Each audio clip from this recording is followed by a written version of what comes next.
Nalazimo se na lokalitetu jednog od najznačajnijih svetskih nalazišta koja govori o poreklu civilizacije na Dunavu. Nalazimo se u Vinči.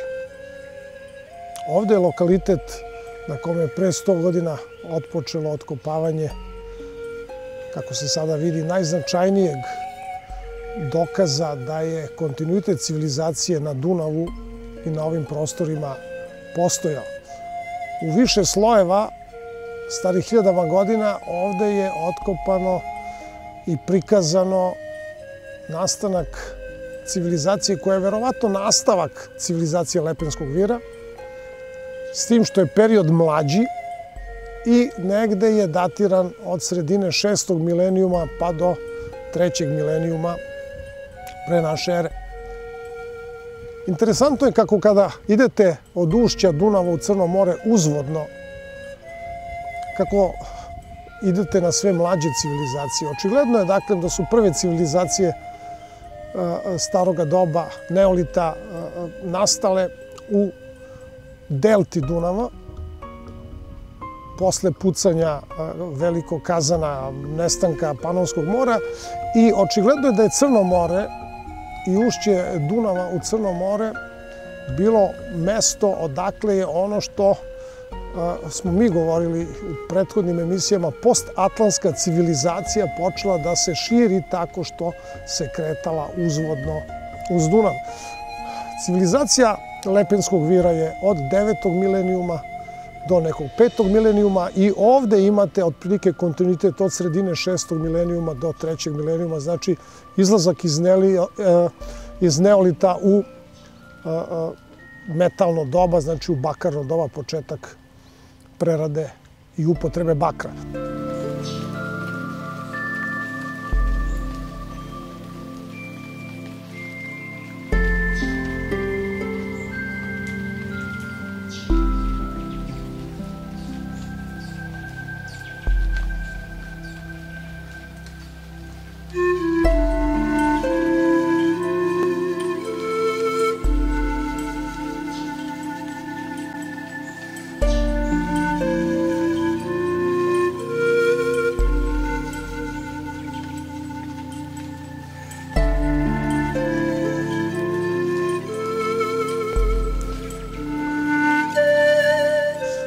Na ovom prostoru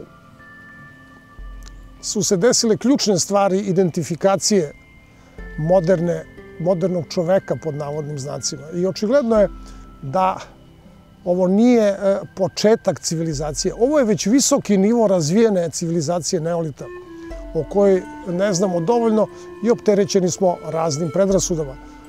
Dokazi nađeni ovde potvrđuju da se ovde stanovništvo bavilo i poljoprivredom i rudarstvom i da se bavilo prvim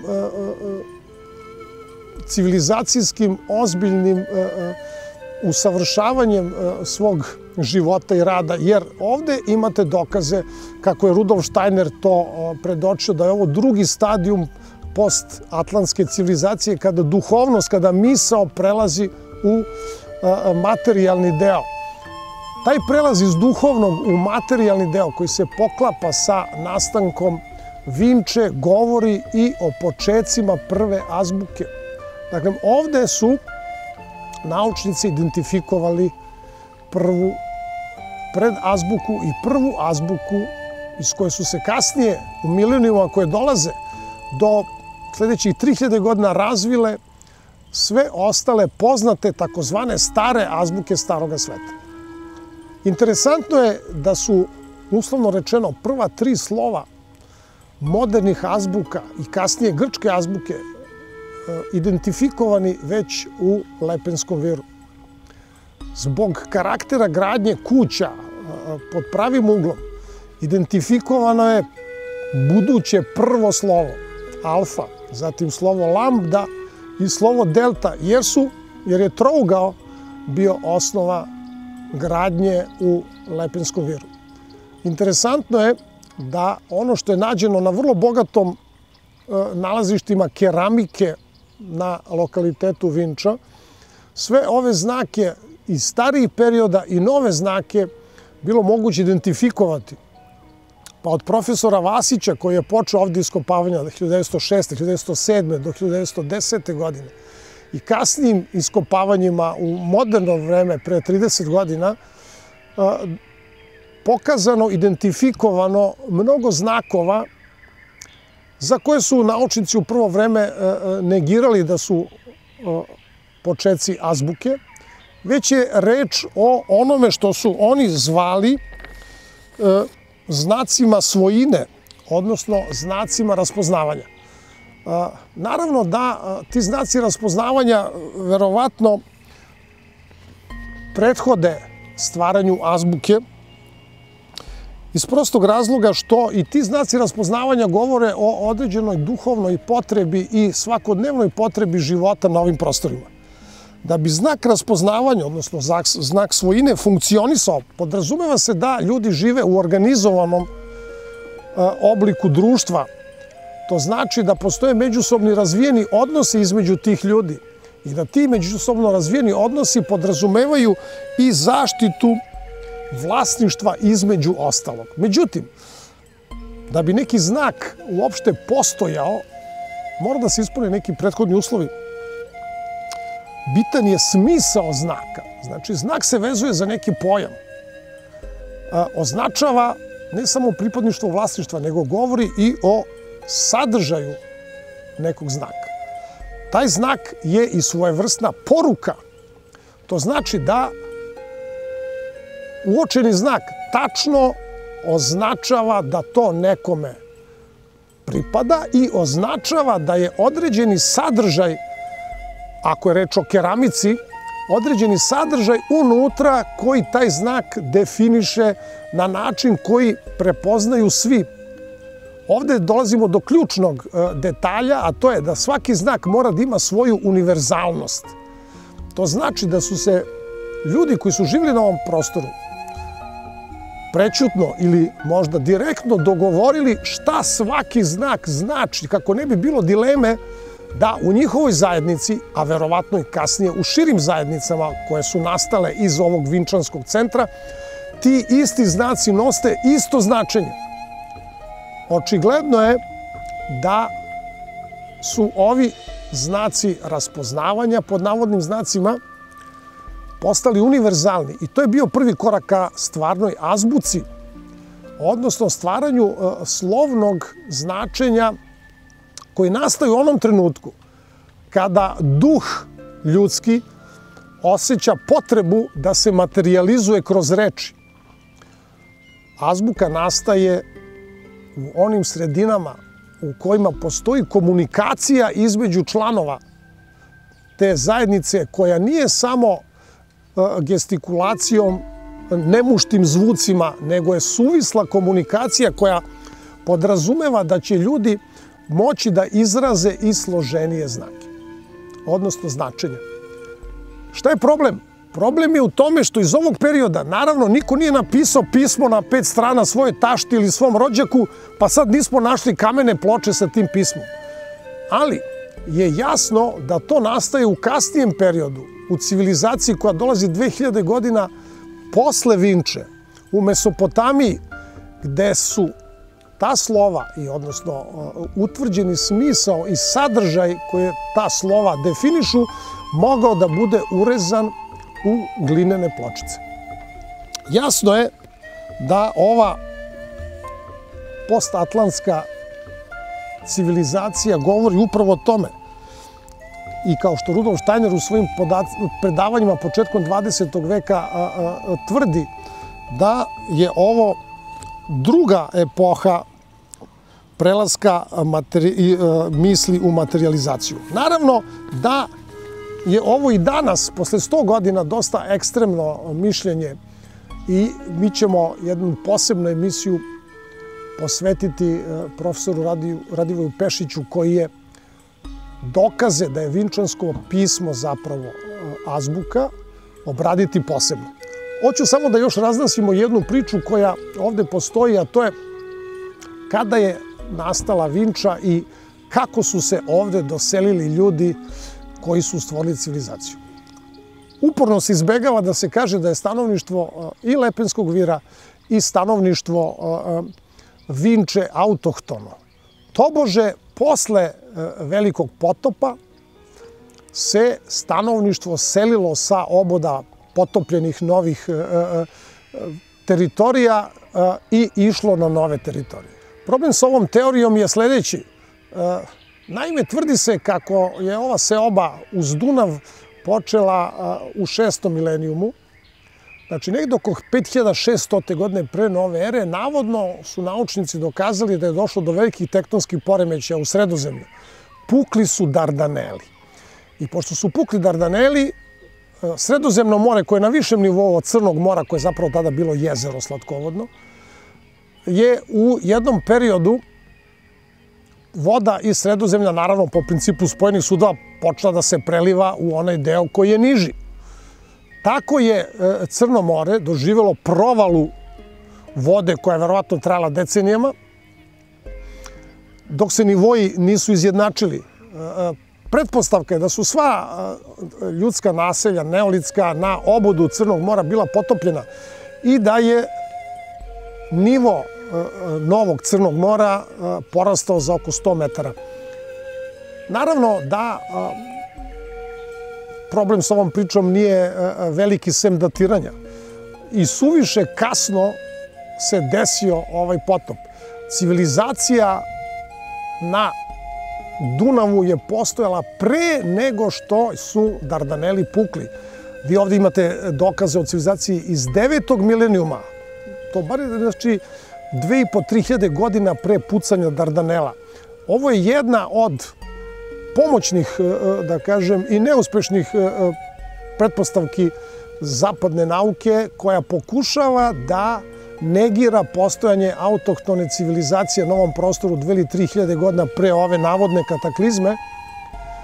I taj pokušaj je vrlo jasan sa svojim ciljem da se dokaže da su civilizacije nastale negde drugde, a da su se preselile na Dunav, a o problemu preseljenja velikih masa ljudi ćemo pričati u sledećoj emisiji.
Jedna od popularnih teza savremene moderne nauke jeste da se stanovništvo Lepenskog Vira i Vinče doselilo od nekud.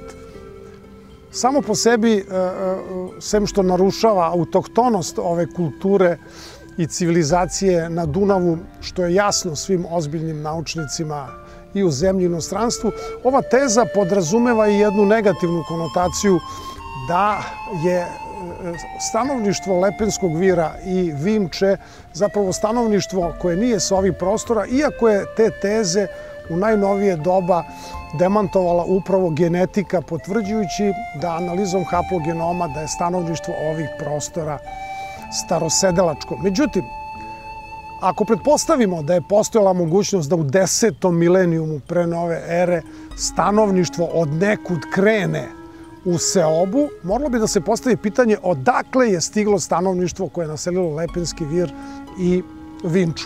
To bi podrazumevalo da postoji mesto na kome su prestali uslovi za organizovan život i da se stanovništvo, bilo da je reč o prirodnim uslovima ili nametnutim uslovima, odselilo, odnosno krenulo da traži novo stanište. Prvo pitanje koje se postavlja kada je ova teza u pitanju jeste gde su živeli ljudi koji su se doselili na ovaj prostor. Ovde bi nauka morala da prizna da su postojali mitski kontinenti, Atlantida ili možda postojala Hiperboreja, ali je teško to uklopiti sa pozitivističkom naukom jer Atlantida spada u paranauku i sem jednog podatka o kome smo pričali, koji nije toliko verodostojan jer ne postoji nikakav paralelni koji bi potvrdio ili opovrgao deo te teze, ostaje nešto što nauka danas ne može da prizna, a to je da je možda posle nekog biblijskog potopa pod navodnim znacima stanovništvo na određenoj teritoriji izgubilo mogućnost življenja i počelo da traži nova staništa. Sada moramo da dođemo i na teren logike i analize nečega što je rezultat modernog doba, a to je da li može da postoji selidba velikih razmera u staro doba, iz prostog razloga što tek sa Klauzevicem, najvećim vojnim strategom modernog doba, su razrađene šeme po kojima se računalo i videlo šta bi značilo da 100.000 ljudi ili više krene u selidbu na prostor ili na daljinu od 1000 ili 1500 kilometara. U tom kontekstu selidba nije fizički moguća, zato što se tako narušava kontinuitet civilizacije na nekom prostoru. Ovde, na ovom prostoru, postoji kontinuitet civilizacije 10.000 godina. To bi značilo da ako je bilo seobe i ona mogla da se desi u periodu pre toga. Odakle mogla da usledi ta selidba? Da li sa istoka, iz oblasti Crnog mora, posle prestanka postojanja Atlantide, kako je mi pretpostavljamo i znamo, ili sa severa, ukoliko je postojala Hiperboreja, kako mi danas pokušamo da zamislimo ili da opišemo. Koliko ljudi je moglo da se iseli u tom periodu pre 10. milenijuma? Par stotina ili možda čak par hiljada. Zašto su odlučili da se zaustave baš na ovom prostoru? Da li su bili stočarskog tipa, znači lutalačkog tipa? Da li je ta stoka bila dovoljna da im pruži prenos imovine? Da li su imali dovoljno hrane, zrnaste, prosa, ječma, nekih prvih žitarica da nose sa sobom kako bi hranili i sebe i imali za novu setvu? Da li su bili u stanju da savladaju logistiku seobe, da prelaze velike reke? Izračunato je da je praktično do rimskog vremena bilo nemoguće preći reku Dunav, jer je logistika izgradnje splavova i prelaska na drugu obalu iziskivala znanja i sposobnosti i energiju koju lutalački narodi tog perioda pre 10.000 godina pre nove ere nisu imali. Pitanje je da li je okruženje u koje su dolazili bilo prijateljski nastrojeno, odnosno da li je tu već bilo stanovnika koji naravno nisu želeli uljeze, da li je možda prvi rat u to vreme nastao upravo oko staništa na Dunavu, da li je zaista bilo potrebno voditi rat sa nekim da bi se na Dunavu napravili prvi centri civilizacije. Teško je u to poverovati. Logičnije je pretpostaviti da je, kao što pokazuju arheološki nalazi, da je na ovom prostoru nikla autohtona civilizacija u 10. milenijumu, da je Vinča zapravo od 5. do 3. milenijuma bila centar civilizacije Evrope i da su se iseljavanja i raseljavanja dešavala iz Vinče kao prvog velikog centra civilizacije staroga doba.